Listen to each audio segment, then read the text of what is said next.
In this quick tutorial, you'll learn how to add a cloud in Adobe Acrobat. Whether you're marking up a document for review or simply adding some flair, using the cloud tool is a great way to visually highlight areas of interest.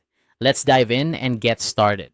First things first, you need to locate the drawing tool's icon. This icon is usually represented by a shape such as a square or circle, and it's your gateway to a variety of annotation options.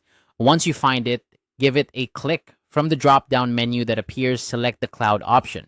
This tool allows you to draw a cloud shape on your document, perfect for drawing attention to specific sections. Now, let's move on to drawing the shape itself.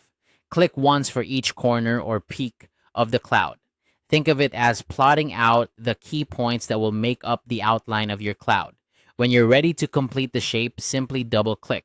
Adobe Acrobat will take care of the rest, connecting your points with smooth cloud-like curves. This feature ensures that your cloud has that classic puffy appearance, making it both functional and visually appealing. Once you've created your cloud, you might want to customize its appearance to suit your needs. To do this, right-click on the cloud you've just drawn and select Properties. This will open up a range of options for you to adjust. You can change the color of the cloud's border, which can be particularly useful if you're using multiple cloud annotations and want to differentiate them by color. Additionally, you can adjust the opacity, allowing you to make the cloud more or less transparent depending on how much you want it to stand out. Lastly, you can modify the thickness of the border, giving you control over how bold or subtle you want the outline to appear. And there you have it. You now know how to add and customize a cloud shape in Adobe Acrobat.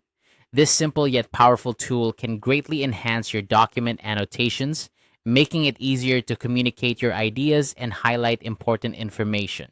Experiment with different colors and opacities to see what works best for your particular project.